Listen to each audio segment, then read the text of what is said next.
اعوذ باللہ من الشیطان الرجیم بسم اللہ الرحمن الرحیم۔ خواتین و حضرات، السلام علیکم ورحمۃ اللہ وبرکاتہ۔ مغفرت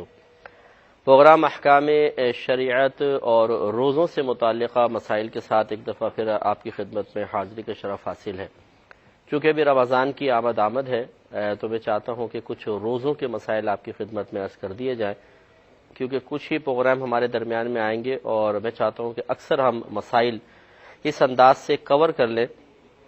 کہ اگر آپ ان اصولوں کو سیکھ لیں، اپنے ذہن میں محفوظ رکھ لیں، تو روزوں سے متعلقہ بہت سارے مسائل کا حل نہ صرف اپنی ذات کے حق میں آپ خود نکال سکتے ہیں، بلکہ دوسروں کی بھی آپ اچھے انداز سے اصلاح کر سکتے ہیں، ان کے مسائل کا حل نکال سکتے ہیں، ان کی شرعی لحاظ سے حاجات کو پورا کر سکتے ہیں۔ تو روزوں میں ہم چونکہ صرف میں رمضان کے روزوں کو فکس کروں گا، فوکس کر کے میں آپ کی خدمت میں عرض کروں گا، لہٰذا اسی اعتبار سے چند مسائل آپ دیکھ لیں۔ ایک تو نیت کا مسئلہ ہوتا ہے۔ یاد رکھیں کہ نیت دل کے پختہ ارادے کو کہتے ہیں، اور دل کا ارادہ زبان سے نکالے جانے والے الفاظ کا محتاج نہیں ہوتا۔ یہ اصول اگر بنیادی آپ یاد رکھیں گے تو معلوم یہ ہوا کہ روزے کی اگر ہم نیت کر لیں اور زبان سے کوئی الفاظ نہ نکالیں، دل میں نیت موجود ہے، زبان سے کوئی الفاظ نہ نکالیں تو کوئی فرق نہیں پڑتا ہے، کیونکہ نیت ہی روزے کے لیے درکار تھی، نیت شرط تھی اور وہ ہمارے قلب میں موجود ہے۔ اس سے سوال کا جواب بھی ہو گیا۔ بہت سے بھائی بہن پریشان ہوتے ہیں کہ ارے جی مفتی صاحب بڑا مسئلہ ہو گیا، جی کیا ہو گیا؟ وہ جی رات کو نیت کرنے بھول گئے۔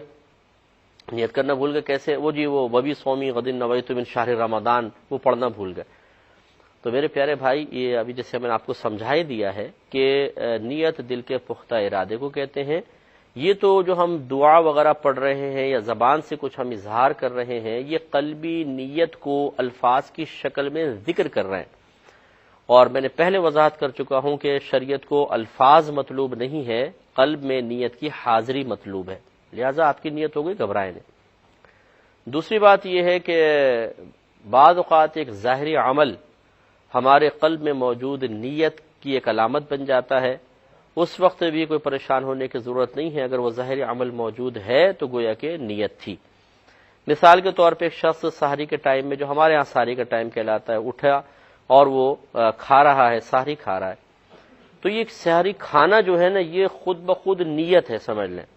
اس اعتبار سے نیت ہے کہ اگر آپ کھا رہے ہیں اور آپ سے کوئی پوچھے کیوں کھا رہے ہیں تو آپ کیا جواب دیں گے؟ وہ کل روزہ رکھنا ہے نا۔ اس کا مطلب یہ ہوا کہ آپ کا سحری کھانے کا عمل خود بخود ظاہر کر رہا ہے کہ آپ کے دل میں کوئی نہ کوئی نیت ضرور موجود ہے۔ تو یوں بعض اوقات ایسا ہوتا ہے کہ سحری کھا لی اور روزہ بند ہوا، جسے ہم روزہ بند کہتے ہیں، ویسے روزہ شروع ہوتا ہے، تو جیسی سحری ختم ہوئی ایک دم سارن بج گیا، اذان ہو گئی، تو لوگ پریشان ہو جاتے ہیں، تو اوہو دل میں نیت تو ہم نے حاضر ہی نہیں کی۔ تو بھائی بتکلف دل میں نیت کو حاضر کرنا اس موقع پہ آپ کے لیے کوئی ضروری نہیں تھا، کیونکہ آپ سحری کھا رہے تھے اور سحری کھانا ہی قلب میں موجود نیت کی ایک ظاہری علامت تھی، لہذا آپ کی نیت ہو گئی۔ ہاں یہ ضرور ہے کہ اگر انسان اس ظاہری عمل کے ساتھ جس عمل کی دل میں نیت کرنی چاہیے تھی اس کا انکار کر دیتا ہے تو پھر یہ ظاہری عمل نیت کے قائم مقام نہیں بنے گا۔ مثال کے طور پر ایک مشٹنڈا ہے گھر کے اندر، وہ کہتا ہے میں تو روزہ نہیں رکھوں گا۔ گھر والے کہتے ہیں کہ ٹھیک ہے، اگر نہیں رکھو گے تمہیں صبح ناشتہ بھی نہیں ملے گا، ہم سب تو روزہ رکھ رہے ہیں، تم نہیں رکھ رہے ہو۔ وہ کہتے چلو ٹھیک ہے، ایسا کریں جب آپ سحری میں اٹھیں گے مجھے بھی اٹھا لینا، میں ناشتہ کر لوں گا۔ اب وہ ان کے ساتھ مل کر کھانا کھا رہا ہے۔ اب فرق دیکھ لیں، وہ سب کھانا کھا رہے ہیں، یہ بھی کھانا کھا رہا ہے، لیکن ان کا کھانا ان کے قلب میں موجود روزے کی نیت کے لیے ظاہری علامت ہے اور نیت کے قائم مقامی کہلائے گا، لیکن اس نے چونکہ انکار کر دیا ہے، میں روزہ نہیں رکھوں گا، میں صرف ناشتہ کر رہا ہوں، تو اس کی صراحت سے زبان سے الفاظ نکالنے کی وجہ سے اب ہم یہ نہیں کہہ سکتے کہ مثال اب اس یوں سمجھ لیں، اس نے ناشتہ کر لیا، سحری بند ہوئی، اب یہ کہتا ہے یار چلو روزہ رکھ لیتا ہوں، نہیں ہوگا، اس لیے کہ آپ نے پہلے انکار کر دیا تھا اور آپ کا کھانا گویا کہ قلبی نیت کے بغیر ہی تھا، آپ کے سری انکار کی وجہ سے، لہذا آپ کا روزہ نہیں ہوگا۔ اس میں تھوڑی توجہ کرنی چاہیے۔ اب نیت کا وقت کیا ہوتا ہے؟ یاد رکھیں کہ غروب آفتاب کے بعد سے لے کر اور ختم سحر تک یہ پوری رات نیت کا وقت ہے، کبھی بھی آپ کر سکتے ہیں۔ اس پہ ہم نیت کے بارے میں آپ کی خدمت میں عرض کر رہے تھے کہ نیت کا وقت یعنی روزوں کی نیت کا وقت پوری رات بھی ہے، اور فقہاء اسلام نے بیان فرمایا کہ بالفرض اگر کوئی رات میں نیت نہ کر سکا لیکن اس طرح کہ اس کی آنکھ ہی نہ کھلی مثال کے طور پر، اور صبح آنکھ کھلتی ہے، تو وہ زوال کے وقت سے پہلے پہلے نیت کر سکتا ہے۔ لیکن یہ میں نے کنڈیشن جو لگا دی اس کا خیال کریں۔ دیکھیں پہلی بات تو یہ کہ قرآن و حدیث سے رات میں ہی نیت کرنے کا ثبوت ہے، رات میں ہی نیت کرنی چاہیے، یہی افضل اور اولیٰ ہے۔ یہ فقہاء کرام کا اپنا اجتہاد اور قیاس ہے کہ اگر بالفرض کوئی رات میں نیت نہ کر سکا، آنکھ نہ کھلی اور صبح پھر آنکھ کھلتی ہے لیکن زوال سے پہلے پہلے، تو وہ اب بھی نیت کر سکتا ہے۔ اس کے اوپر بھی دلائل ہیں باقاعدہ، لیکن وہ اگر دلیل میں سمجھانے کی طرف آؤں گا تو وہ سمجھانے کے لیے اس کو آپ کی ذہنی سطح پہ اتارنے کے لیے مجھے کافی وقت سمجھانا پڑے گا۔ یہ نہیں کہ میں سمجھا نہیں سکتا ہوں، لیکن قلت وقت کی بنا پر میں آپ کو عرض کر رہا ہوں۔ اور یہ بھی نہیں ہے کہ فقہاء اسلام اپنی مرضی سے جو چاہے کہتے رہے، چاہے دلیل ہو یا نہ ہو، بس ٹھیک ہے یار ہم یہ فیصلہ کر لیں، ٹھیک ہے چلو چلو یہ فیصلہ، ایسا نہیں ہوتا ہے۔ یاد رکھیں کہ وہ زہد و تقوی کے پیکر تھے، وہ بڑے نیک لوگ تھے، پرہیزگار تھے، انہیں اپنی ذمہ داری کا احساس تھا۔ لہٰذا یہ مت سوچئے گا کہ اگر میں آپ کی خدمت میں ابھی دلیل عرض نہیں کر رہا قلت وقت کی بنا پر تو یار یہ فقہاء اپنے پاس سے نکال لیتے ہیں، ایسا نہیں۔ ان کے پاس باقاعدہ دلائل ہوتے ہیں اور اتنے قوی دلیل ہیں کہ اگر اس کو کسی کے سامنے ذکر کیا جائے تو یعنی جو انکار کرنے والا ہو تو جواب دینا اس کے لیے بالکل مشکل ہو جائے گا۔ اطمینان رکھ کر یہ سمجھ لیجئے کہ مسئلہ صحیح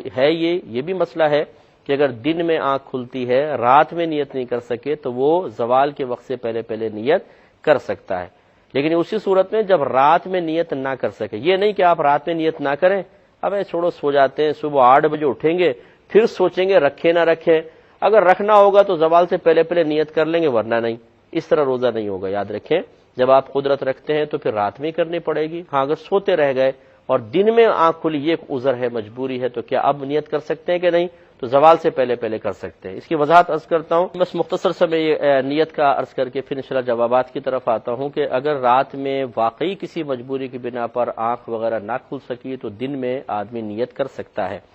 لیکن اس میں 2 مسئلے یاد رکھیں کہ مثال کے طور پہ آپ کی 8 یا 9 بجے صبح آنکھ کھلی ہے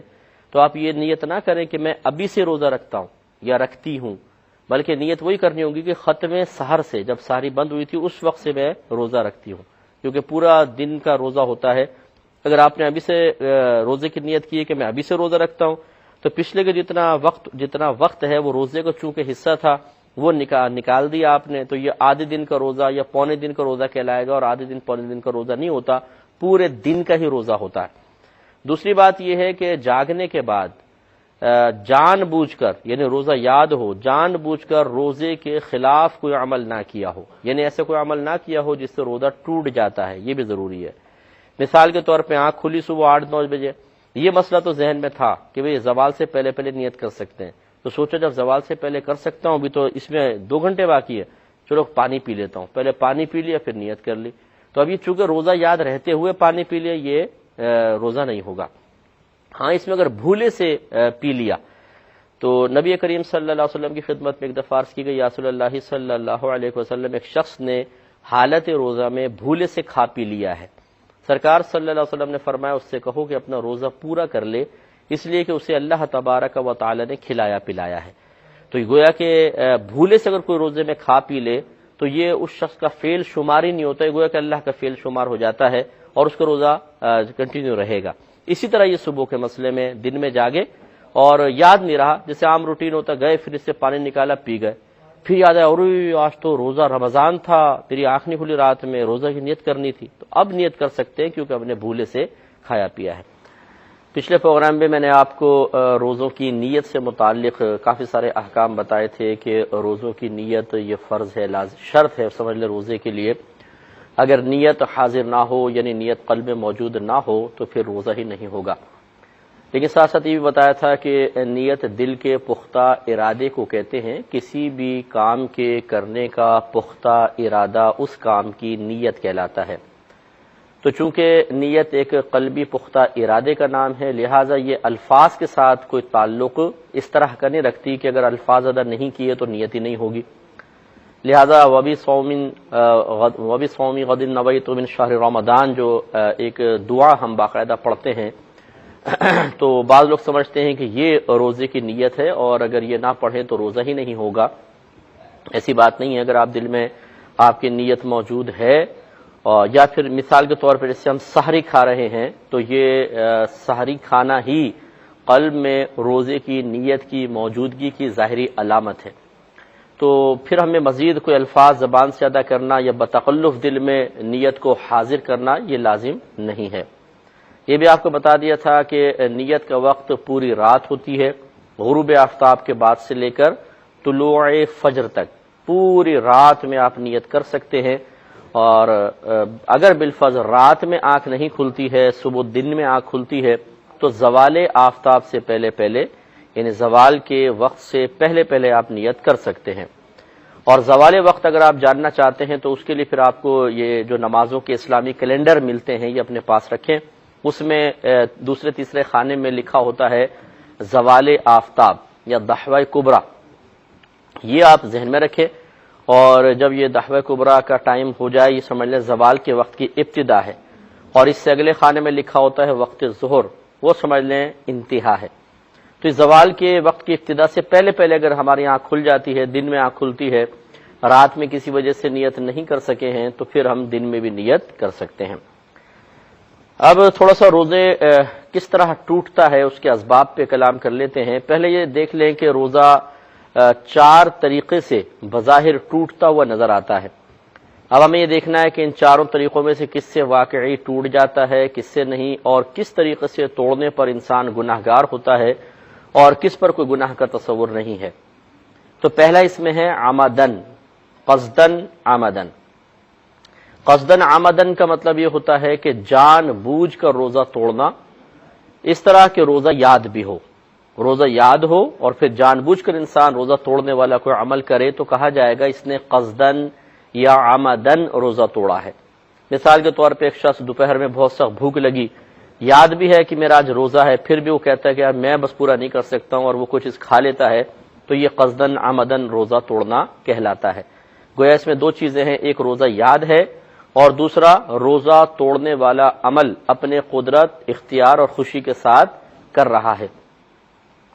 دوسرا خطأً ہوتا ہے کہ خطأً روزہ ٹوٹنا.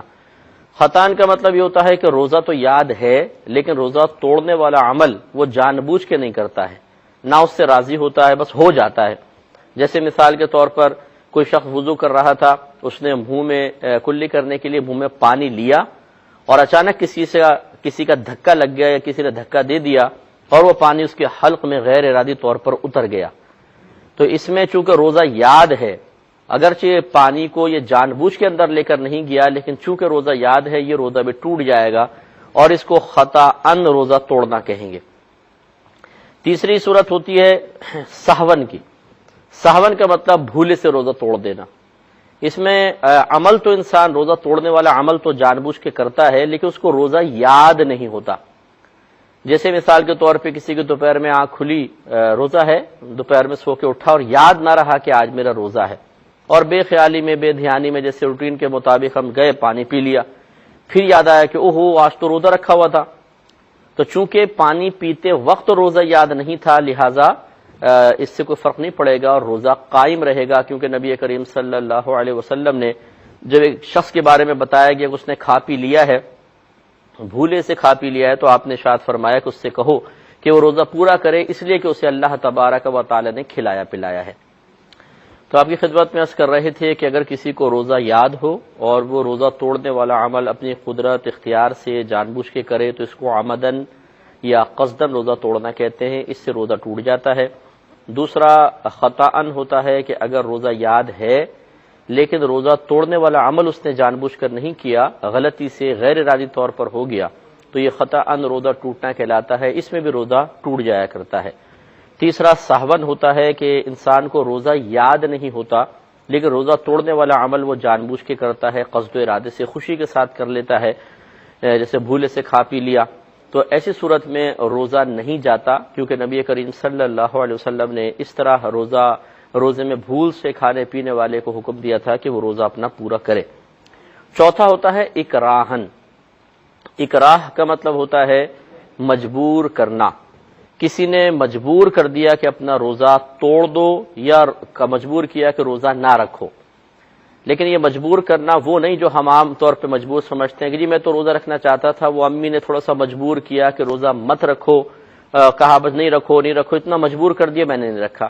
یہ کوئی مجبوری نہیں کہلاتی ہے۔ مثال کے طور پہ اب کوئی حالت روزہ میں ہے اور کسی نے، اب جو شرعی مجبوری کہلاتی ہے یعنی شرعی طور پر مجبور کرنا، کہ جس میں انسان اگر روزہ توڑ دیتا ہے تو گناہگار نہیں ہوتا ہے، جس کو ہم لوگ اپنی شرعی اصطلاح میں کہتے ہیں اکراہ شرعی۔ اکراہ شرعی کا مطلب یہ ہوتا ہے کہ شریعت اس مجبور کرنے کو واقعی مجبور کرنا مانتی ہے کہ ہاں یہ ایک مجبوری پیدا ہو گئی ہے۔ وہ یہ ہوتا ہے کہ انسان، کوئی شخص کسی دوسرے کو جان سے مار دینے کی یا کوئی جسمانی عضو تلف کر دینے کی، ضائع کر دینے کی، یا زوال عزت کی صحیح دھمکی دے دے۔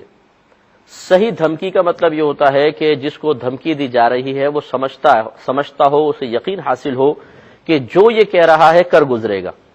مثال کے طور پر اس نے گن نکال لی اور کہا روزہ توڑو ورنہ گولی مار دوں گا، اور ہمیں یقین ہے کہ وہ اتنا سائیکو، ایسا پاگل ہے کہ وہ چلا ہی دے گا گولی، اور پھر روزہ توڑ دیا، تو یاد رکھیں کہ اکراہ شرعی کے تحت جو روزہ توڑا جاتا ہے یہ بھی ٹوٹ جایا کرتا ہے، کیوں اس میں روزہ یاد ہے۔ روزہ توڑنے والا عمل بھی انسان جان بوجھ کے کر رہا ہے لیکن اپنی خوشی سے نہیں کر رہا ہے، یہ سمجھ لیجئے، تو بہرحال اس سے بھی روزہ ٹوٹ جایا کرتا ہے۔ تو عمدن، قصدن، عمدن میں بھی ٹوٹتا ہے، خطأً میں ٹوٹتا ہے، اکراہن میں ٹوٹتا ہے، لیکن سہون میں نہیں ٹوٹتا۔ اب ان تین میں باہم فرق یہ ہے کہ عمدن قصدن میں انسان گناہ کبیرہ کا مرتکب ہوتا ہے، اور خطأً میں وہ گناہگار ہوگا اپنی غفلت کی وجہ سے کہ اس نے کیوں اس طریقے سے کیا، اور اکراہن کے اندر گناہگار نہیں ہوگا۔ تو آپ کی خدمت میں عرض کیا کہ اگر کوئی قصدن اور عمدن روزہ توڑے گا، یعنی روزہ یاد ہے، روزہ توڑنے والا عمل جان بوجھ کے کیا، روزہ ٹوٹ جائے گا اور گناہ کبیرہ کا مرتکب ہوگا۔ اگر خطأً اس سے روزہ ٹوٹا ہے تو اس پہ بعض فقہاء نے فرمایا کہ وہ گناہگار اس لیے ہوگا، گناہگار ہوگا اور اس لیے ہوگا کہ اس نے اتنی غفلت کیوں اختیار کی کہ ایسا معاملہ ہوا، لہذا وہ احتیاطاً توبہ کرے، اور روزہ بہرحال اس کا ٹوٹ گیا۔ اور خطأً میں آپ کو بتایا تھا کہ روزہ یاد ہوتا ہے لیکن روزہ ٹوٹنے والا عمل انسان جان بوجھ کر نہیں کرتا ہے،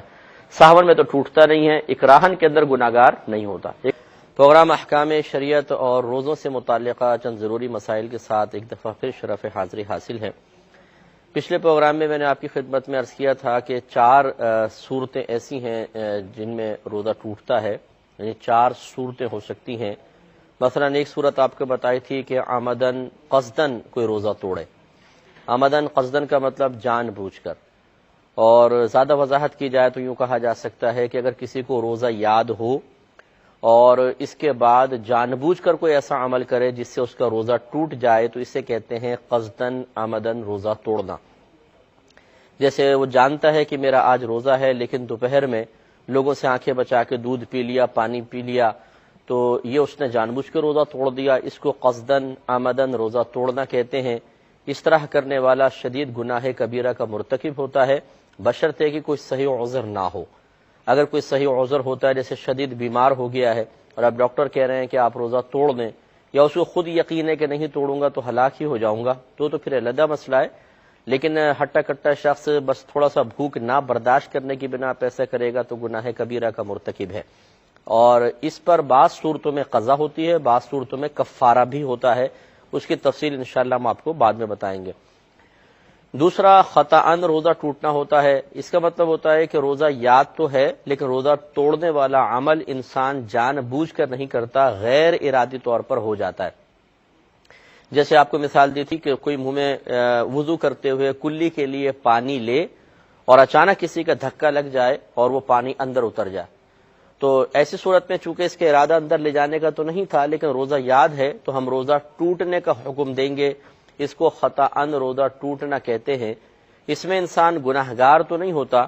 لیکن اسے اپنی غفلت پر توبہ ضرور کرنی ہوگی، روزہ ٹوٹ جائے گا اور بعد میں اس کی قضا ہے، اس میں کفارہ نہیں ہوتا۔ خطأً روزہ ٹوٹنے کی جتنی صورتیں ہیں اس میں صرف قضا ہوتی ہے، کفارہ نہیں ہوتا۔ اسی طریقے سے تیسری صورت آپ کو بتائی تھی سہون، یہ ظاہری ایک صورت ہے کہ ایسا لگتا ہے روزہ ٹوٹ گیا، لیکن ہمارے نبی کریم صلی اللہ علیہ وسلم نے سہو یعنی بھول کی بنا پر روزہ توڑ دینے پر بھی روزے کو جاری رکھنے کا حکم دیا. جیسے کسی نے آ کے بتایا رسول اللہ صلی اللہ علیہ وسلم فلاں شخص نے بھولے سے روزے میں کھا پی لیا، تو آپ نے ارشاد فرمایا کہ اس سے کہو کہ اپنا روزہ پورا کرے، کیونکہ اسے اللہ تبارک و تعالی نے کھلایا اور پلایا ہے. گویا کہ اگر بھولے سے کوئی فعل انسان سے روزہ توڑنے والا سرزد ہو جائے تو نبی کریم صلی اللہ علیہ وسلم نے اسے اللہ تبارک و تعالی کی طرف منسوب فرما کر اس شخص کو بری الذمہ قرار دیا اور روزہ جاری رکھنے کا حکم دیا. لہذا معلوم ہوا کہ بھول کر اگر روزہ توڑ دیتے ہیں، کچھ کھا پی لیتے ہیں، جو توڑنا نہیں کہلائے گا، ظاہری صورت کے اعتبار سے لگتا ٹوٹ گیا، لیکن یہ ٹوٹتا نہیں ہے، اور نبی کریم صلی اللہ علیہ وسلم نے روزہ پورا کرنے کا حکم دیا ہے. چوتھا اکراہن ہوتا ہے. اکراہ کا مطلب ہوتا ہے مجبور کرنا، لیکن شرعی لحاظ سے جس کو شریعت مجبوری کہتی ہے وہ یہ ہے کہ کوئی شخص ہمیں قتل کی یا کسی عضو کو ضائع کر دینے کی یا پھر ہماری عزت کے زوال کی صحیح دھمکی دے. صحیح دھمکی کا مطلب یہ ہے کہ ہمیں یقین ہو کہ جو یہ کہہ رہا ہے ویسا کر گزرے گا. جیسے کوئی پاگل ہے، سائیکو ہے، اور وہ گن پوائنٹ پہ کہتا ہے میں روزہ توڑو ورنہ گولی مار دوں گا، اور ہمیں یقین ہے کہ اتنا خردماغ، اتنا بے وقوف قسم کا ہے کہ یہ ایسا کر گزرے گا. اب اگر کوئی روزہ توڑتا ہے تو اس کو اکراہن روزہ توڑنا کہتے ہیں، یعنی مجبوری کی صورت میں روزہ توڑنا. اس میں بھی روزہ ٹوٹ جائے گا، لیکن روزہ توڑنے والا بالکل گنہگار نہیں ہوگا، نہ اس پہ کوئی توبہ واجب ہے، اور اس پر بھی کبھی بھی کفارہ نہیں ہوگا، قضا لازم ہوگی. خلاصہ کلام یہ ہوا کہ سہون کے اندر روزہ نہیں ٹوٹتا، بھولنے میں.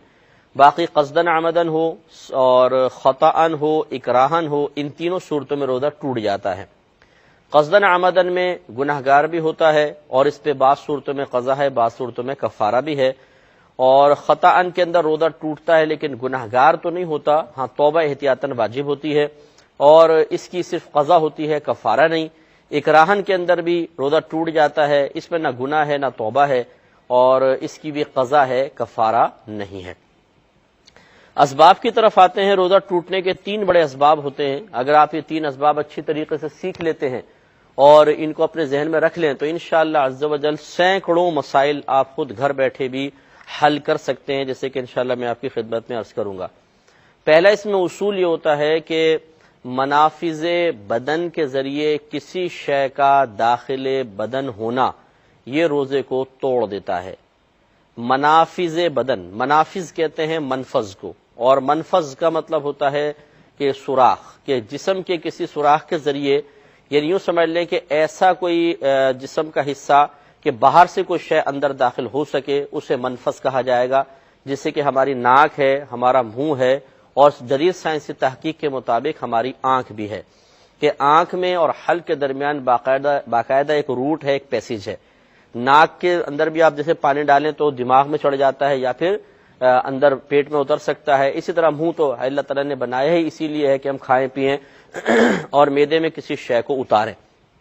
انہیں منافذ بدن کہتے ہیں. ان کے ذریعے کوئی شے داخل بدن ہو جائے تو روزہ توڑنے کا حکم دیا جائے گا. یہاں ایک وضاحت ہے کہ آپ اگر سابقہ کتب حنفیہ اٹھا کے پڑھیں گے، اس میں مسئلہ یوں لکھا ہے کہ اگر کان میں دوا ڈالی یا پانی ڈالا یا تیل ڈالا روزہ ٹوٹ جائے گا. آنکھ میں دوا ڈالی تو نہیں ٹوٹے گا. اس کی وجہ یہ تھی کہ پہلے زمانے میں سائنس نے اتنی ترقی کی نہیں تھی، تو فقہائے اسلام نے اپنے ظن اور گمان سے کام لیتے ہوئے یعنی سوچا، غور و تفکر کیا کہ یہ کان اور حلق کے درمیان کوئی راستہ ہے براہ راست. تو ان کو ایسا گمان ہوا کہ ہے، تو انہوں نے یہ کہا کہ اگر کان میں دوا ڈالی تو ضرور حلق تک پہنچے گی، روزہ ٹوٹنے کا حکم دے دیا گیا. پھر انہوں نے غور کیا کہ کیا آنکھ اور حلق کے درمیان کوئی پیسیج ہے، راستہ ہے. ان کو ایسا گمان ہوا کہ نہیں ہے، کیونکہ سائنسی تحقیق تو تھی نہیں. انہوں نے اسی پر بنیاد رکھی اس مسئلے کی کہ آنکھ میں دوا ڈالیں گے روزہ نہیں ٹوٹے گا. لیکن جب آگے زمانہ گزرا اور جدید سائنس نے سب کچھ واضح کر کے بتا دیا، اعضاء کی تشریح کی گئی، ان کو کاٹا گیا، سب کچھ دیکھا گیا، واضح ہو گیا کہ کان اور حلق کے درمیان روٹ نہیں ہے، آنکھ اور حلق کے درمیان باقاعدہ ایک راستہ ہے. لہذا چونکہ اس مسئلے کی بنیاد اعضاء کی تشریح پر ہی موقوف تھی، اگر سابقہ زمانے کے فقہائے اسلام آج کے دور میں ہوتے اور اس جدید سائنسی تحقیق کو دیکھتے تو یقینی سی بات ہے کہ ان سے یہ بات بہت بعید تھی کہ وہ کہتے کہ نہیں ہم تو جی جو ہم بس سوچ رہے ہیں وہ کریں گے، حقیقت کو چھوڑ دو اور اپنے گمان پر کسی مسئلے کی بنیاد رکھتے. ایسا نہیں. اب جب حقیقت کھل کر عیاں ہو گئی کہ کان اور حلق کے درمیان روٹ نہیں ہے، تو جب تک کان کا پردہ سلامت ہے، چاہے کتنی ہی تیل ڈالیں، کتنی ہی دوائی ڈالیں، کتنا ہی پانی کان کے اندر چلا جائے، روزہ نہیں جائے گا، اور آنکھ میں اگر دوا ڈالی تو روزہ ٹوٹ جائے گا۔ لیکن چونکہ ہمارے نبی کریم صلی اللہ علیہ وسلم نے ایک صحابی کو حالت روزہ میں سرما لگانے کی اجازت مرحمت فرمائی تھی، حالانکہ آپ یہ دیکھیں جو کثرت سے سرما لگاتے ہیں، اگر وہ سرما لگانے کے تھوڑی دیر بعد تھوکیں گے، بعض اوقات ایسا ہوتا ہے اس میں سرمے کے ذرات نظر آ جاتے ہیں، گویا کہ آنکھوں میں سرائیت کر کے وہ پہنچتا ہے، حلق تک پہنچ جاتا ہے۔ لیکن چونکہ نبی کریم صلی اللہ علیہ وسلم نے ایک صحابی کو باقاعدہ اجازت دے دی ہے تو فقہا نے اس کا استثناء کر دیا کہ سرما معاف ہے، باقی کوئی بھی دوا وغیرہ ڈالیں گے آنکھ کے اندر تو روزہ ٹوٹ جائے گا۔ ہاں اگر بعض لوگ پوچھتے ہیں کہ جیسے ہم وضو کر رہے ہیں آنکھ میں پانی چلا گیا کہ روزہ ٹوٹ جائے گا، تو یہ پانی سے نہیں ٹوٹے گا، کیونکہ دوا کو بھی اگر آپ یوں ڈال کے چھوڑ دیں، آنکھ بند نہ کریں تھوڑی دیر تک، تو وہ بھی آنکھ کے اندر مکمل طور پہ اپنی جگہ بنانے میں ناکام رہتی ہے، کیونکہ آنکھ کی ساخت اللہ نے ایسی بنائی ہے کہ جیسے ہم کوئی چیز ڈالتے ہیں، اجنبی چیز آتی ہے، یہ فوراً پانی کا یعنی دماغ ایک حکم دیتا ہے، پانی پیدا ہوتا ہے اور وہ اس چیز کو باہر نکال دیتا ہے، لہذا جو پانی وضو کا لگے گا بھی وہ اندر تک نہیں اترتا، کیونکہ آنکھ اس کو باہر نکال دیتی ہے، یعنی آٹومیٹک ایک سسٹم ہے، لہذا اس سے کوئی روزہ جانے کا مسئلہ نہیں ہے۔ تو آپ کی خدمت میں عرض کر رہے تھے کہ اگر منافذ بدن کے ذریعے کوئی شے داخل بدن ہو، یعنی کان، آنکھ، ناک یا منہ کے ذریعے، تو روزہ ٹوٹ جائے گا، اس لیے ذرا احتیاط کرنی چاہیے۔ اس میں تھوڑی سی ہم نے تفصیل عرض کی۔ اب لیکن اس میں ایک مسئلہ یاد رکھیے گا کہ اگر کسی چیز کے سے بچنے میں حرج شدید ہو، یعنی تقریباً ناممکن ہو اس سے بچنا، وہ اگر ناک یا منہ کے ذریعے اندر تک پہنچ جاتی ہے تو شریعت نے اس کو معاف کیا ہے۔ تو آپ کی خدمت میں عرض کر رہے تھے کہ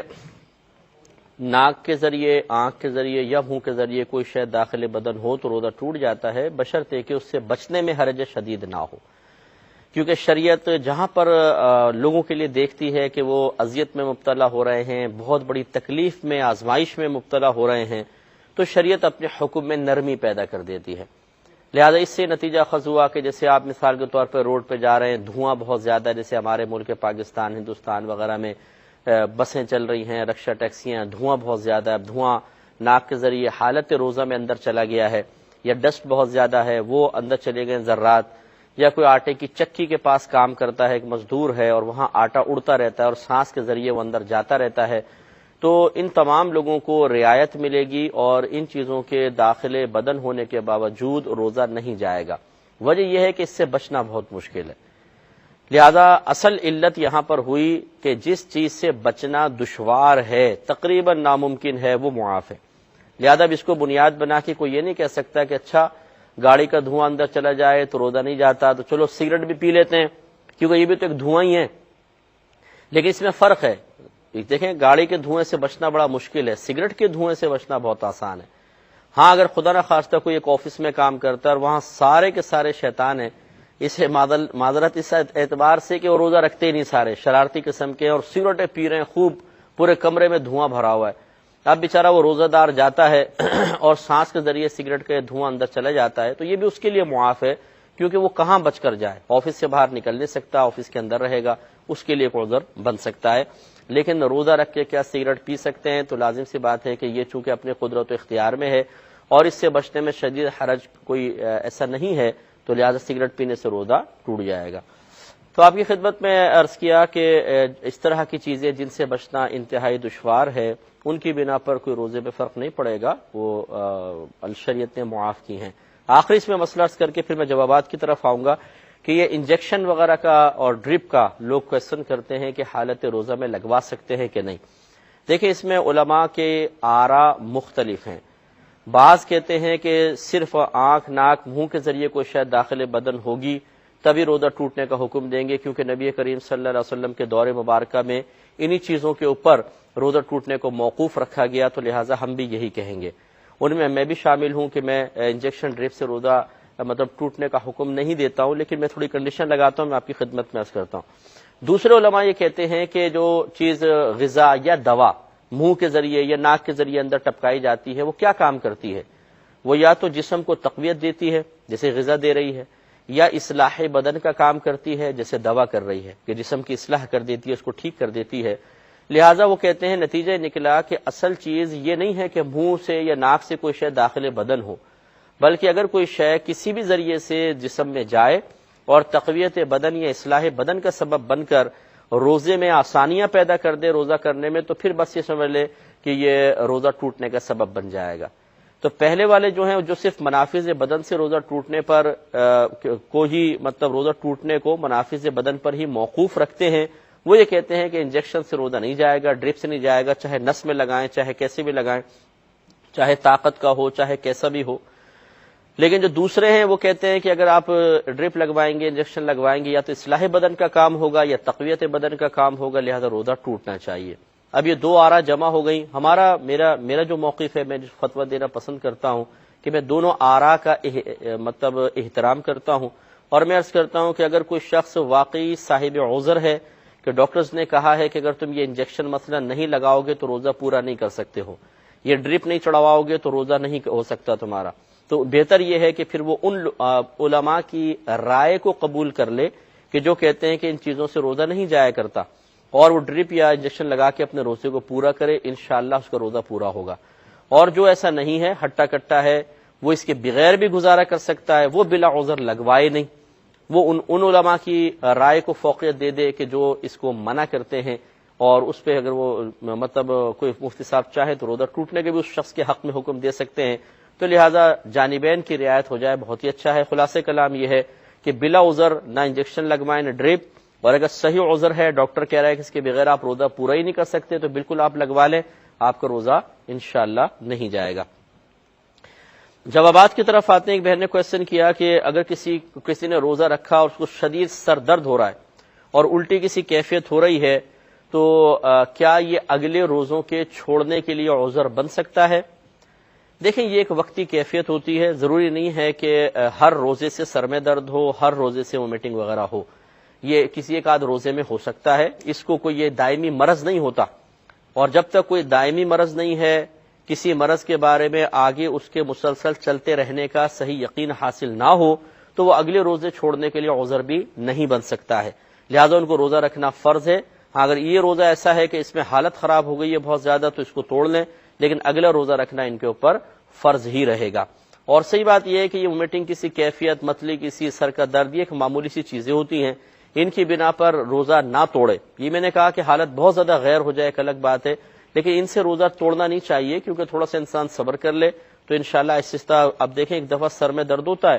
5-10 منٹ بعد ختم ہو جاتا ہے. متلی کسی کیفیت ہوتی ہے، 10-12 منٹ بعد ختم ہو جاتی ہے. اصل میں ایک احساس و شعور ہوتا ہے، یہ ایک احساس ہوتا ہے تکلیف کا، جو تکلیف کو بڑھاتا رہتا ہے. انسان کو چاہیے جب اس قسم کی کوئی کیفیت ہو تو فوراً اپنے آپ کو کسی کام میں مشغول کر لے، تاکہ توجہ اس کی طرف سے ہٹے اور پریشر کم ہو جائے. ایک یہ کہتی ہیں کہ کوئی بہن تھی، حاملہ ہیں، اور وہ حالت روزہ میں ہی شاپنگ کرنے نکل گئیں، حالت بہت زیادہ خراب ہو گئی، تو کیا یہ حالت کی خرابی اگلے روزوں کے چھوڑنے کے لیے عذر بن سکتی ہے کہ نہیں؟ تو یقینی سی بات نہیں بن سکتی ہے، کیونکہ یاد رکھیں، حالت روزہ میں کوئی بھی ایسا کام کرنا جس سے شدید ضعف و کمزوری پیدا ہو اور روزہ پورا کرنا مشکل ہو جائے، یہ مکروہ تحریمی ہے، یعنی حرام کے نزدیک ہے. اس سے ہمارے وہ نوجوان بھی ذرا سبق حاصل کریں جو حالت روزہ میں کرکٹ کھیلتے ہیں، یعنی بڑے بڑے ٹورنامنٹ دن میں رکھے ہوتے ہیں، بعض تو رات میں رکھ کے لوگوں کی نیندیں برباد کر رہے ہوتے ہیں. یہ تو اور بڑا گناہ ہے اس اعتبار سے کہ آپ نائٹ میچز رکھ لیتے ہیں، شور مچ رہا ہے گلی کے اندر، لوگوں نے سحری کے اندر اٹھنا ہے، کوئی بیچارہ کام کے لیے جائے گا اور وہ بلب لگا کے کھیل رہے، نائٹ میچ ہو رہے ہیں. وہ راتیں کہ جن میں اپنی آخرت کی بہتری کے لیے ہمیں کام کرنا چاہیے، اس میں ہم اپنی بربادی کے لیے کام کرنا شروع کر دیتے ہیں. تھوڑی سی نفس کی خواہش کی خاطر ہم لوگوں کی بد دعائیں، ان کی گالیاں سمیٹنے کے لیے تیار ہیں. یہ دنیا میں پتہ نہیں چلے گا، مرنے کے بعد پتہ چلے گا. اس لیے اگر کوئی نوجوان واقعی نصیحت قبول کرنے کا ایک مادہ اپنے اندر رکھتا ہو تو اس سے ہماری گزارش ہے کہ آپ اس شیطانی کام کا حصہ نہ بنیں. کرکٹ کھیلنا منع نہیں ہے، لیکن اس انداز سے رات میں کھیلنا اور لوگوں کی نیندیں برباد کرنا ضرور غلط ہے. پچھلے پروگرام میں آپ کو بتایا تھا، میں تھوڑا سا خلاصہ 2-3 پروگرام کا عرض کر دیتا ہوں کہ آپ کو بتایا تھا کہ روزہ ٹوٹنے کی ظاہری طور پر 4 صورتیں ہو سکتی ہیں، جن میں سے 3 صورتوں میں روزہ ٹوٹ جاتا ہے، جبکہ ایک صورت میں روزہ نہیں ٹوٹتا. پہلی صورت آپ کو بتائی تھی قصدن اور آمدن کی. قصدن آمدن کا مطلب ہوتا ہے کہ انسان نیت کے ساتھ، ارادے کے ساتھ روزے کو توڑے، اور اس طرح وہ توڑے کہ روزہ یاد بھی ہو، روزہ توڑ دے، اور روزہ توڑنے والا عمل جان بوجھ کر بھی کر رہا ہو، اپنے ارادے سے کر رہا ہو، اور دل کی خوشی کے ساتھ کر رہا ہو، یعنی دل بھی اس پر راضی ہو. یہ تمام امور جمع ہو جاتے ہیں تو قصدن آمدن روزہ توڑنا کہلاتا ہے. اور اس طرح روزہ توڑنے پر اگر عذر صحیح کوئی نہیں تھا، جیسے بعض اوقات انسان بیمار ہو جاتا ہے تو ڈاکٹر کہتے ہیں کہ آپ یہ روزہ توڑ دیں، کیونکہ اب روزے کو کنٹینیو رکھنا آپ کے لیے خطرناک ثابت ہو سکتا ہے. اگر اس قسم کی کوئی بات ہے تو پھر تو ٹھیک ہے، وہ توڑ سکتا ہے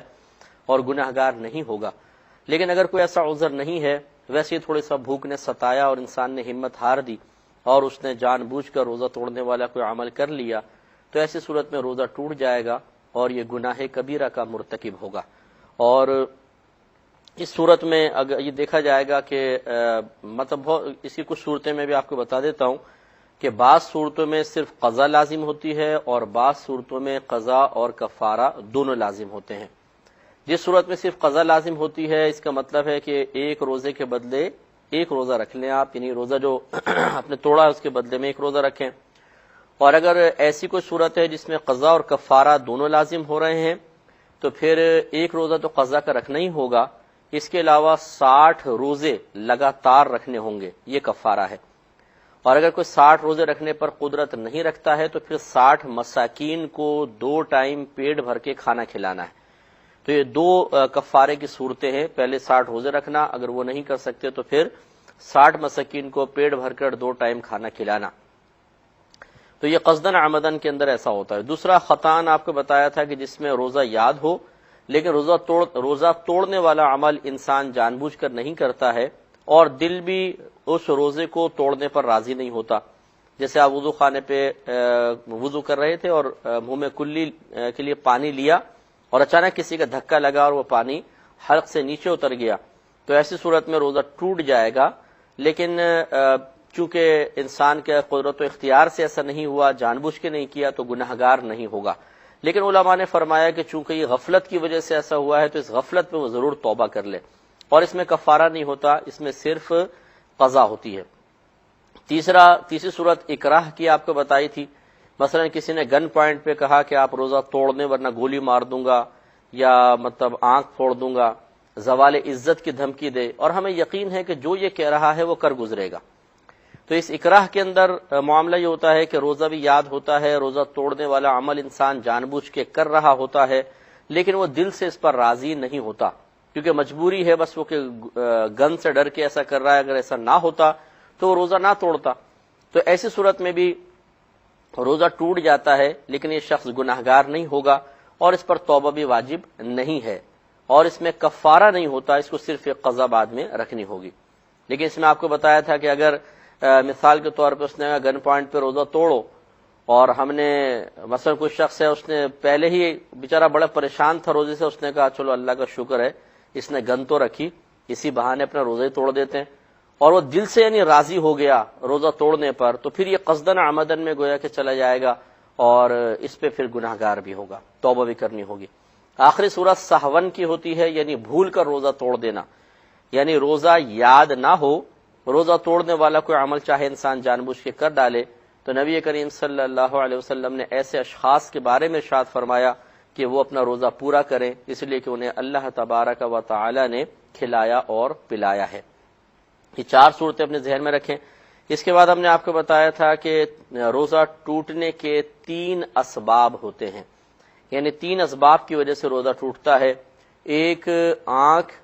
ناک یا منہ کے ذریعے کسی شے کا داخل بدن ہونا. دوسرا وومٹنگ کے ذریعے یعنی قے کے ذریعے، الٹی کے ذریعے بھی روزہ ٹوٹتا ہے، لیکن جب 3 شرائط جمع ہو جائیں گی. مثال کے طور پر پہلی شرط اس کی ہے کہ روزہ یاد ہو، دوسرا یہ کہ قے کے لیے جان بوجھ کے کوئی عمل کیا ہے اس نے جس سے قے باہر آئی، اور تیسرا یہ کہ وہ منہ بھر قے ہو، یعنی اتنے پریشر کے ساتھ آئی ہو کہ جس کو روکنا عموماً انسان کے بس کی بات نہیں ہوتی. جب یہ 3 شرائط جمع ہوں گی تو قے سے بھی، وومٹنگ سے روزہ ٹوٹ جائے گا. اگر ایک بھی نہ ہو تو نہیں ٹوٹے گا. مثال کے طور پہ روزہ یاد نہیں تھا انسان نے روزہ قے کے لیے جان بوجھ کے کوئی عمل کیا اور منہ بھر قے آئی، نہیں ٹوٹے گا۔ روزہ یاد ہے، قے کے لیے کوئی عمل کیا ہے لیکن منہ بھر قے نہیں آئی، نہیں ٹوٹے گا۔ روزہ یاد ہے اور منہ بھر قے بھی آئی لیکن اس نے خود کوئی عمل نہیں کیا، بعض اوقات انسان زیادہ کھا لیتا ہے، خود طبیعت ایک دم مالش کرتی ہے اور ومیٹنگ وغیرہ ہو جاتی ہے، تو اس سے بھی روزہ نہیں جائے گا چاہے بالٹی بھر کے ومیٹنگ ہو جائے۔ اس لیے یاد رکھیں وہ 3 شرائط جمع ہوں گی تو روزہ ٹوٹے گا، ورنہ نہیں۔ اور تیسرا سبب ہوتا ہے کسی بھی طریقے سے خود پر غسل کو واجب کر لینا، باقاعدہ کوئی ایسا عمل کرنا اعضائے جوارح کے ساتھ، اپنے ظاہری اعضاء کے ساتھ، کہ جس سے انسان پر غسل واجب ہو جائے، تو اس کی وجہ سے بھی روزہ ٹوٹ جایا کرتا ہے۔ 3 اسباب پہلے ذہن میں رکھیں، پھر میں تفصیل ان کی عرض کروں گا۔ پہلا، آنکھ، ناک یا منہ کے ذریعے کسی شے کا داخل بدن ہونا۔ نمبر 2، قے کے ذریعے، جبکہ 3 شرائط جمع ہو جائیں، مثلا روزہ یاد ہو، منہ بھر قے ہو اور قے کے لیے کوئی عمل جان بوجھ کے کیا ہو۔ اور تیسرا، کسی بھی طریقے سے خود پر غسل کو واجب کرنے کے لیے کوئی عمل کرنا جس سے غسل واجب ہو جائے، تب یہ روزہ ٹوٹے گا اور قضاء کفارہ کا معاملہ ہوگا۔ میں بعد میں بتاتا ہوں۔ تو آپ کو بتا رہے تھے کہ 3 بڑے اسباب ہوتے ہیں جن سے روزہ ٹوٹ جاتا ہے۔ پہلا آپ کو بتایا تھا کہ آنکھ، ناک یا منہ کے ذریعے کسی شے کا داخل بدن ہونا۔ یہ آپ اگر پچھلی کچھ کتب فقہ اٹھا کے پڑھیں گے تو اس میں لکھا ہوگا کہ اگر کان میں دوا ڈالی یا کان میں تیل ڈالا تو روزہ ٹوٹ جائے گا، آنکھ میں دوا ڈالی تو روزہ نہیں ٹوٹے گا۔ اس کی وجہ یہ تھی کہ سابقہ فقہائے اسلام چونکہ اعضاء کی تشریح ابھی نہیں دیکھ پائے تھے، تو انہوں نے گمان کیا کہ کان اور حلق کے درمیان باقاعدہ ایک راستہ ہے، روٹ ہے، پیسج ہے، چنانچہ انہوں نے حکم دیا کہ کان میں دوا ڈالیں گے تو روزہ ٹوٹ جائے گا۔ اور انہوں نے غور و تفکر کیا، ان کے گمان میں آیا کہ آنکھ میں اور حلق کے درمیان باقاعدہ کوئی راستہ نہیں ہے، تو انہوں نے اجازت دے دی کہ آپ دوا ڈال سکتے ہیں۔ اگر وہ فقہا آج کے دور میں ہوتے اور تمام اعضاء کی تشریح جو ہو چکی ہیں سب کاٹ کے دیکھ لیا گیا ہے، واضح طور پہ ان کو معلوم ہو جاتا تو وہ اپنے مسئلے کو تبدیل کر دیتے، کیونکہ زبردستی تو وہ نہیں کریں گے نا کہ بغیر کسی علت اور سبب کے روزہ توڑنے کا حکم دے دیں۔ اصل روزہ ٹوٹنے کی علت ہے کہ کسی طریقے سے حلق کے ذریعے چیز اندر تک پہنچ جانا، تو لہٰذا اب مسئلہ پلٹ گیا ہے، الٹ گیا ہے، کیونکہ جدید سائنس سے ثابت کرتی ہے کہ کان میں اور حلق کے درمیان روٹ نہیں ہوتا ہے، جبکہ آنکھ اور حلق کے درمیان باقاعدہ ایک راستہ ہے۔ لہذا کان میں تیل یا دوا ڈالی تو روزہ نہیں جائے گا، اور اگر آنکھ میں کوئی دوا ڈالتا ہے تو اس سے روزہ ٹوٹ جائے گا۔ یہ بھی یاد رکھیں کہ جن چیزوں سے بچنے میں شدید حرج ہے، یعنی بہت شدید پریشانی ہوگی، تقریباً ناممکن ہے بچنا، تو وہ چیزیں معاف ہوتی ہیں۔ وہ اگر ناک کے ذریعے یا سانس لیا حلق کے ذریعے اندر چلی گئیں تو اس سے کوئی فرق نہیں پڑتا، جیسے مثال کے طور پہ روڈ کا دھواں ہے، اسی طرح کوئی آٹے کی چکی پہ کام کرتا ہے تو آٹا اڑ کے اندر چلا گیا، کوئی پنساری صاحب کے پاس کام کرتا ہے، دوائیاں وغیرہ کوٹتا ہے تو وہ دوائی اڑ کر ناک میں چلی گئی، کوئی روئی دھنکنے کا کام کرتا ہے، دھنتے ہیں جیسے روئی کو، اڑتی رہتی ہے روئی، باریک باریک ریشے ہوتے ہیں وہ چلے گئے اندر، تو اس سے روزہ نہیں جائے گا، کیونکہ ان چیزوں سے بچنا انتہائی دشوار ہے۔ چنانچہ چونکہ سگریٹ سے، حقے سے بچنا کوئی دشوار نہیں ہے، لہذا حالت روزہ میں سگریٹ کا دھواں اندر جان بوجھ کے لے کر گئے، یعنی سگریٹ پی لی یا حقہ پیا تو اس سے تو ٹوٹ جائے گا، کیونکہ ان چیزوں سے بچنے میں حرج نہیں تھا۔ اسی طریقے سے فقہا نے فرمایا کہ کسی نے پان منہ میں رکھا اور اس کی پیک تھوکتا رہا، حلق میں لے کر نہیں گیا، تب بھی اس کا روزہ ٹوٹ جائے گا، کیونکہ پان کا کتھا وغیرہ تھوک کے ساتھ مل کر غیر محسوس طریقے سے حلق تک اتر جاتا ہے، لہذا پان کھانے پر بھی روزہ ٹوٹنے کا حکم دیں گے۔ ٹوتھ پیسٹ وغیرہ برش کے ساتھ خاص طور پر حالت روزہ میں یوز نہ کیا جائے، کیونکہ آپ برش پہ پانی ڈال کر ذرا اس کو یوں اس طرح اس کے برش کو انگوٹھے سے کر کے دیکھیں تو دور تک چھینٹیں جاتی ہیں، آپ اگر اس کو دانت پہ کریں گے تو ہو سکتا ہے کہ دانتوں سے رگڑ کھا کے اس کی چھینٹیں حلق تک پہنچے اور اندر اتر جائیں، لہذا برش کے ساتھ تو بالکل پیسٹ کو یوز نہ کیا جائے۔ انگلی کے ساتھ یوز کرنے میں بھی یہ دیکھیں گے کہ کیا کوئی صحیح ضرورت ہے یا نہیں ہے۔ مثال کے طور پہ کوئی آپ کی پبلک ڈیلنگ ہے، کسی سے آپ نے گفتگو کرنی ہے اور گمان یہ ہے کہ حالت روزہ میں اگر پیسٹ وغیرہ یوز نہیں کیا جائے گا تو منہ سے اس قسم کی اسمیل آئے گی کہ جس سے سامنے والا نفرت یا کراہت محسوس کرے گا اور اس سے کاروبار پر یا کوئی آفس کے معاملات پر فرق پڑنے کا اندیشہ ہو، تو ایسی صورت میں انگلی سے احتیاط کے ساتھ صرف سامنے کے دانتوں پہ اچھی طرح پیسٹ کر کے اور پھر کلی کر لی جائے، بالکل کوئی قطرہ کوئی ذرہ حلق میں نہ اترنے پائے ورنہ ٹوٹے گا، تو اس کی اجازت ہو سکتی ہے۔ اور اگر ایسا نہیں ہے، آپ نے گھر میں رہنا ہے، ویسی طبیعت میں کوف سی محسوس ہو رہی ہے تو اسے کنٹرول کرنا پڑے گا، کیونکہ اگر حلق میں انگلی کے ذریعے پیسٹ کرتے ہوئے حلق میں نہ بھی جانے دیا جائے تب بھی پیسٹ ایک ذائقے دار چیز ہوتی ہے، اور بلا ضرورت حالت روزہ میں ذائقے دار چیز کو چکھنا منع کیا گیا ہے۔ اسی طریقے سے مسواک جو ہے کوشش کریں کہ تازہ مسواک یوز نہ کریں، کیونکہ جب آپ اس کو چبائیں گے تو اس میں سے رس نکلتا ہے، وہ اگر حلق میں اتر گیا تو روزہ ٹوٹے گا۔ اس کے لیے بہتر یہ ہے کہ آپ روزوں سے 2-3 دن پہلے ہی کوئی مسواک لے لیں، اس کو چبائیں، اچھی طرح برش بنا لیں اور اس کو یوز کرتے رہیں، تو 2-3 دن میں اس کا رس تقریباً ختم ہو جائے گا، خالی برش رہ جائے گا۔ یہ آپ یوز کریں تو زیادہ بہتر ہے، کیونکہ اس کے ذریعے کوئی رس وغیرہ حلق میں جانے کا اندیشہ نہیں ہے۔ انجیکشن اور ڈرپ کے سلسلے میں چونکہ وقت کی قلت ہے، میں مختصر سا آپ کو بتا دیتا ہوں کہ اس میں علماء کا اختلاف ہے۔ بعض کہتے ہیں کہ انجیکشن ڈرپ سے روزہ ٹوٹ جاتا ہے، بعض کہتے ہیں بالکل بھی نہیں ٹوٹتا، چاہے طاقت کا لگاؤ، چاہے رگ کے اندر لگاؤ، چاہے کیسا بھی لگاؤ، نہیں ٹوٹے گا۔ تو میرا طریقہ کار یہی ہے کہ میں جانبین کی آراء کا احترام کرتے ہوئے یہی فتویٰ دینا ہم پسند کرتے ہیں کہ اگر کوئی شخص ایسا ہے کہ ڈاکٹر یہ کہتے ہیں کہ اگر آپ نے ڈرپ یوز نہیں کی، انجیکشن نہیں لگوایا تو آپ روزہ نہیں رکھ سکیں گے یا روزہ مکمل نہیں کر سکیں گے، تو اسے چاہیے کہ وہ ان فقہاء اسلام کے قول کو قبول کر لے کہ جو ڈرپ یا انجیکشن سے روزہ نہ ٹوٹنے کا حکم دیتے ہیں، یہ لگوائے اور اپنے روزوں کو پورا کرے۔ اور اگر وہ صحت مند ہے، خالی ویسی سوچ چاہتا ہے کہ مجھے بالکل بھی تکلیف نہ ہو روزے کی، نہ بھوک محسوس ہو، نہ ضعف محسوس ہو، اور کوئی بیماری وغیرہ نہیں ہے، اس لیے وہ طاقت کا کوئی انجیکشن لگاتا ہے، ڈرپ وغیرہ لگواتا ہے، تو یہ بالکل غلط ہوگا، اور یہ اس کو چاہیے کہ ان فقہاء کے قول کو لے کہ جو اس صورت میں روزے کو توڑ دینے کا حکم دیتے ہیں، یعنی روزے کے ٹوٹنے کا حکم دیتے ہیں۔ تو اس لیے جانبین کی آراء کا احترام کرنا چاہیے۔ تو جب کوئی ہم سے کوئسچن کرتا ہے تو ہم اس سے تھوڑے سے کراس کوئسچننگ کرنے کے بعد پھر اس کے حق میں فیصلہ کر لیتے ہیں کہ یہ کیا اس کو اجازت ملنی چاہیے یا اجازت نہیں ملنی چاہیے۔ قیہ کا میں نے مسئلہ آپ کو بتا ہی دیا کہ 3 شرائط کے ساتھ اس سے روزہ ٹوٹتا ہے: روزہ یاد ہو، اور جان بوجھ کر کوئی عمل کیا گیا ہو، اور منہ بھر قیہ آئے۔ تو یہ 3 شرائط جمع ہوں گی تو روزہ ٹوٹے گا، ورنہ نہیں۔ تیسرا آپ کو بتایا تھا کہ خود پر غسل واجب کر لینے سے روزہ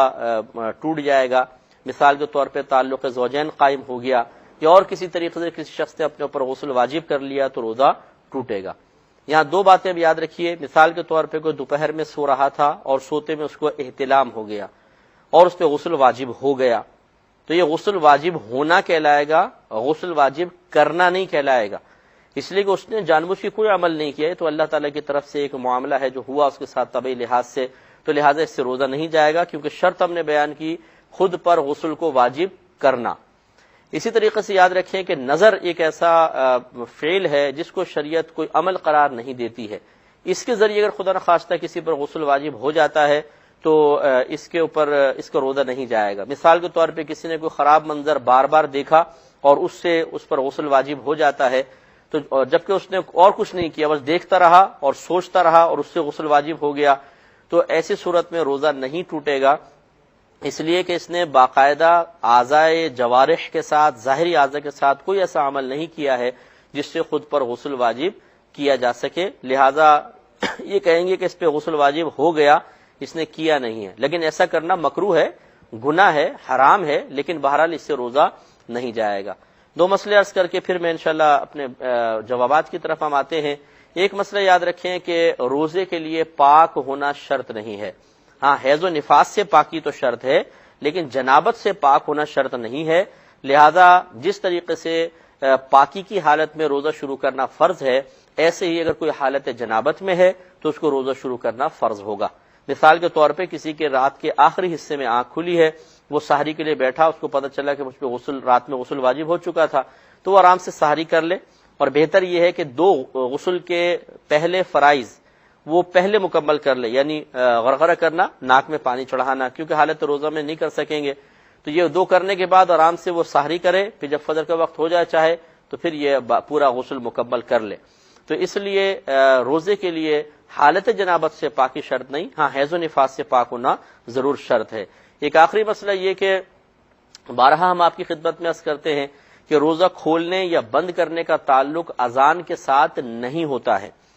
بعض ہمارے بھائی بہن فجر کی اذان میں بھی کھاتے پیتے رہتے ہیں اور کہتے ہیں کہ جی ابھی تو اذان ہو رہی ہے اور اذان کے بیچ میں کھاتے پیتے رہو۔ یہ بالکل غلط ہے، کیونکہ یاد رکھیے کہ فجر کی اذان سحری بند ہونے کے بعد ہی دی جاتی ہے، کیونکہ فجر کا وقت شروع ہوتا ہے تو سحری ختم ہو جاتی ہے۔ جب فجر کا وقت شروع ہوگا تبھی فجر کی اذان صحیح ہوگی۔ اگر فجر کا وقت شروع ہونے سے پہلے اذان دے دی گئی، چاہے مکمل چاہے صرف اللہ اکبر ہی پہلے کہہ دیا، یہ اذان نہیں ہوگی، دوبارہ اذان دینی ہوگی۔ تو لہٰذا معلوم یہ ہوا کہ اذان اس وقت ہوگی جب فجر کا وقت شروع ہو چکا ہوگا، اور فجر کا وقت اس وقت شروع ہوگا جب سحری بند ہو چکی ہوگی۔ تو گویا کہ جس نے اذان فجر کے درمیان میں کھایا پیا اس نے روزہ بند ہونے کے بعد کھایا پیا، اور جس نے روزہ بند ہونے کے بعد کھایا اس کا روزہ نہیں ہوگا۔ تو یہ بہت اہم مسئلہ ہے، اس کو یاد رکھیے۔ اچھا، بعض لوگ کہتے ہیں کہ جی وہ نبی کریم صلی اللہ علیہ وسلم نے ارشاد فرمایا کہ جب تم بلال رضی اللہ تعالیٰ عنہ کو اذان دیتے ہوئے سنو تو تم کھاتے پیتے رہو۔ بالکل یہ حدیث ہے، لیکن اس میں کچھ اور بھی حصہ ہے۔ اصل مسئلہ یہ ہے، پہلے سن لیجئے کہ حضرت بلال رضی اللہ تعالیٰ عنہ زمان رسول صلی اللہ علیہ وسلم میں اکثر تہجد کی اذان دیا کرتے تھے، اور فجر کی اذان عبداللہ ابن ام مکتوم رضی اللہ تعالیٰ عنہ دیا کرتے تھے، جو نابینا صحابی تھے۔ تو سرکار صلی اللہ علیہ وسلم نے فرمایا کہ جب بلال اذان دیں تم کھاتے پیتے رہو یہاں تک کہ عبداللہ اذان دیں۔ اس کا مطلب یہ ہوا کہ چونکہ وہ تہجد کی اذان تھی اور تہجد کی اذان سحری بند ہونے سے پہلے حضرت بلال رضی اللہ تعالیٰ عنہ دیتے تھے، تو سرکار نے اس کے درمیان کھانے پینے کی اجازت مرحمت فرمائی۔ لیکن جب فجر کی اذان ہوئی تو سرکار نے فرمایا یہاں تک کہ تم عبداللہ کی اذان سنو، یعنی جب تم اذان سننے لگو تو فوراً پھر کھانا پینا چھوڑ دو۔ تو اس دور میں چونکہ یہ ٹائم وغیرہ کا تو معاملہ تھا نہیں، تو اذان سے ذرا آسانی ہوتی تھی۔ آج کل کے دور میں ٹی وی چینلز ہیں، ریڈیو ہیں، اس کے علاوہ اسلامی جو کیلنڈرز ہوتے ہیں، نمازوں کے اوقات کے کیلنڈرز ہوتے ہیں، وہ اپنے پاس رکھیں، اور ہمارا مشورہ یہ ہوگا کہ جو سب سے پہلے سحری بند ہونے کا وقت بتا رہا ہو آپ اس کو فالو کر لیں۔ یہ تمام جتنے ہمارے سننے والے کسی بھی علاقے کے اندر ہوں، جیسے یو کے ہے، یو ایس اے ہے، وہ ہم سے کویسچن کرتے ہیں کہ جی ہماری قریب 2 مسجدیں ہیں، ایک گھنٹے پہلے بند کر دیتے ہیں، دوسرے کہتے ہیں نہیں ہمارے حساب سے آدھے گھنٹے بعد بند ہوگا، کیا مسئلہ ہے، کیا کریں؟ تو سحری کے اندر یاد رکھیں جو پہلے بند کروا رہا ہو آپ اسی احتیاطاً اسی کو فالو کر لیں، یہ زیادہ بہتر ہے۔ اور افطار میں جو دیر میں کھلوا رہا ہو اس کو فالو کریں۔ اور افطار میں بھی یاد رکھیے کہ یہ کوئی ضروری نہیں ہے کہ پہلے اذان سنیں، سائرن سنیں، ٹی وی کے اوپر وہ نمبر چلیں گے تو پھر ہم روزہ کھولیں گے۔ اگر آپ کو یقین ہے کہ روزے کا وقت کھلنے کا وقت ہو چکا ہے تو آپ بالکل روزہ افطار کر سکتے ہیں۔ اور آخری مسئلہ یہ بھی سن لیجئے کہ بعض لوگ ٹی وی پر، اصل میں یہ ٹی وی والوں کی بھی غلطی ہے، کاش یہ چینل والے بھی سن کر کوئی اپنی اصلاح کر لیں تو بہت بہتر ہے۔ وہ مین جو اس کی ہیڈنگ ہوتی ہے وہ لکھا ہوتا ہے روزہ کھولنے کی دعا، حالانکہ بالکل غلط ہے، یہ روزہ کھولنے کے بعد کی دعا ہے۔ اس کے اندر الفاظ ہی سارے ایسے ہیں کہ اے اللہ تعالیٰ میں تجھ پر ایمان لایا، میں نے تجھ پہ بھروسہ کیا، تیرے دیے ہوئے رزق سے افطار کیا۔ یہ گویا کہ ہم اعتراف کر رہے ہیں اللہ تعالیٰ کی بارگاہ میں ان چیزوں کا جو ہم پہلے کر چکے تھے۔ لہذا سنت طریقہ یہی ہے، یاد رکھیں اکابرین نے لکھا ہے کہ پہلے آپ افطار کریں، کھجور وغیرہ کھا لیں، اس کے بعد وہ دعا پڑھیں، پھر دعا وہ سنت ہے۔ لیکن ہمارے ایسا ہوتا ہے کہ پہلے وہ آ جاتا ہے، چونکہ روزہ کھولنے کی دعا، پوری قوم اس غلطی میں مبتلا ہو گئی، خلاف سنت طریقے میں کو اختیار کر لیا، پہلے وہ دعا پڑھتے ہیں پھر اپنے منہ کے اندر کھجور رکھتے ہیں، اور یہ خلاف سنت طریقہ ہے۔ امید ہے کہ آپ سنت کے مطابق روزہ افطار کرنے کی کوشش کریں۔